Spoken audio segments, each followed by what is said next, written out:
E você fez uma pesquisa que foi agraciada lá fora.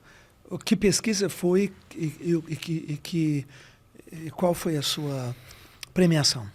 A minha história em pesquisa, em desenvolvimento de pesquisas, ela tem muito a ver com um movimento aqui no Brasil chamado Feiras de Ciências. Sim, sim. É um movimento Sim. que Conheço tem bastante. capitaneado, né, aqui no Brasil pela FEBRACE, que é a Feira Brasileira de Ciências de Engenharia, uma competição de engenharia que acontece na USP, na Escola Politécnica, e pela FETEC-MS, que era uma feira desenvolvida pelo professor Ivo Leite Filho lá no estado de Mato Grosso do Sul. Então isso a gente está falando de 2013, período de 2013 até 2016.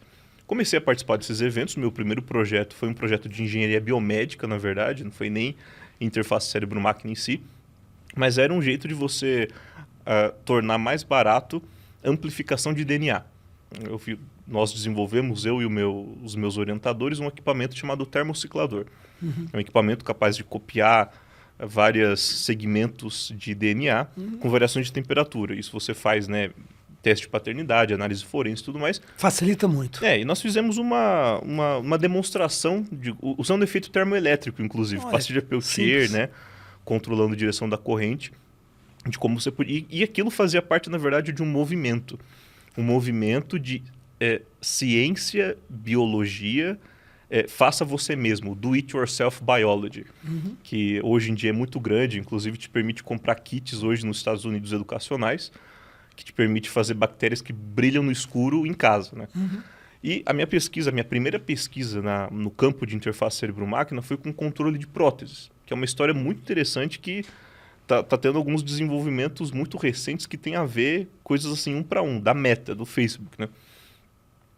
O jeito que você controla a prótese de braço, por regra, assim, hoje, nos produtos comerciais, além de elas custarem muito caro, é o seguinte: você lê sinal muscular, que é um sinal elétrico, também chama sinal mioelétrico, e você compara, depois que você lê esse sinal, com um banco que você criou, com modelos que você treinou, para falar, ok, depois que eu leio 2 segundos de atividade muscular, eu olho para essa janela e eu falo, essa atividade muscular é de fechar a mão.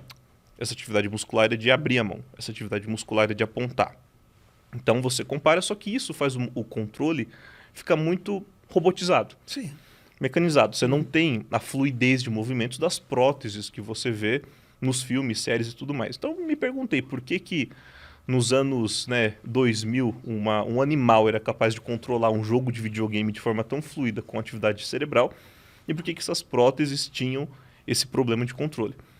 E, longuíssima história curta, eu e os meus orientadores fomos capazes de desenvolver um método utilizando 8 eletrodos apenas, que eram colocados no membro remanescente da pessoa amputada. A gente trabalhou com amputados transradiais unilaterais, ou seja, abaixo da linha do cotovelo. Você colocava aqui 8 eletrodos, capturava esses sinais mioelétricos e você correlacionava esses sinais. O grande pulo do gato, o que foi?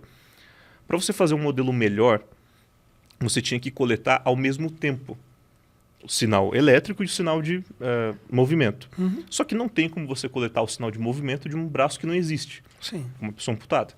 Só que se você falar em pessoas amputadas unilaterais, o que você consegue fazer se você tiver ainda o membro, o outro, você coloca a pessoa na terapia da caixa de espelhos, que é uma terapia usada para tratar a síndrome do membro fantasma. 80% das pessoas amputadas não tem o membro, mas sentem dor no membro que não tem. E aí você faz um truque, no cérebro delas muito simples. Você coloca os sensores aqui no membro remanescente, esconde o membro remanescente com o espelho, coloca na frente do espelho o membro que ela ainda tem, pede para ela olhar para o reflexo e o cérebro vai instantaneamente reproduzir os comandos que ela está fazendo para controlar o braço que ela tem no braço que ela não tem. Olha isso. E a gente correlacionou essas duas coisas. E funcionou? Os movimentos e funcionou de forma assim, fluida. Fantástico isso. Você dá para ver nas primeiras demonstrações, Fantástico. Não é um controle muito bom, porque a gente usou na época, não estava tão popular ainda essa questão de machine learning. A gente usou um programa chamado Weka, que era um programa feito em Java. Tivemos que fazer na unha programa de análise de sinal temporal, implementar filtro de Butterworth de 4ª ordem no Java, para você fazer as coisas meio que em tempo real, ou com uma latência muito pequena. E o que aconteceu de muito interessante de evolução disso foi o seguinte: para coletar os sinais musculares, sempre um impeditivo gigantesco para pesquisa, obviamente, ainda mais no Brasil, é o valor dos equipamentos de pesquisa. Caro, certo? Esse equipamento que nós utilizamos para coletar os sinais musculares chama Myo Armband. É um equipamento feito por uma startup chamada Talmic Labs, lá de 2012, 2013. Nós utilizamos esse equipamento de 2015 até 2016 para fazer a coleta de dados. Olha que história interessante. Essa pesquisa, então, ela é apresentada no evento lá em Phoenix, no Arizona, em 2016. Ganha, até hoje, o que é considerado o melhor projeto de engenharia biomédica do mundo, né, na área, nesse evento, até hoje, né, brasileiro. Né, Referência. Projeto brasileiro. Né, até hoje não teve nenhum projeto brasileiro que conseguiu alcançar essa categoria de melhor projeto do mundo na área de engenharia biomédica. Mas aí o que aconteceu foi que essa empresa responsável por fazer essa pulseirinha foi comprada em 2019 por uma startup chamada Control Labs. Control Labs pegou essa pulseira, aumentou o número de eletrodos, foi de 8 para 16.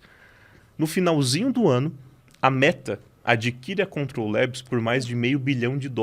Meu Deus. E hoje, acho que foi mês passado, o Zuckerberg acabou de lançar aquele óculos lá da Meta, que vai ser o óculos de realidade mista, que adivinha, uma das interfaces de controle com o óculos, com o novo mundo de realidade mista, vai ser a pulseirinha. Vai ser uma pulseirinha. Eles pegaram, era um trambolinho na época que eu usei. Mas hoje eles reduziram para uma pulseira parecida com essa daqui. Sim. Você vai colocar no seu pulso, ela vai interceptar os seus sinais elétricos do braço e vai possibilitar você interagir com o mundo de realidade virtual ou aumentado da Meta. Porque isso resolve um problema muito grande nesse mundo, que é como é que você consegue capturar movimentos dos seus membros sem olhar, sem ter uma câmera. Os óculos fazem isso colocando várias câmeras. Aquele da Apple, aquele da Meta, eles têm diversas câmeras espalhadas, eles conseguem fazer o tracking com isso. Só que com essa pulseira, você consegue colocar a mão no seu bolso, fazer um movimento e vai aparecer lá o que você está fazendo com a sua mão. Que é o método, né? Obviamente eles fizeram outras tecnologias, mas fiquei feliz que a gente já teve uma visão naquela época do que seria possível. A base todinha estava no fundamento daquilo que vocês desenvolveram. Do conceito, sim. Parabéns. Do conceito, sim. Sim, parabéns.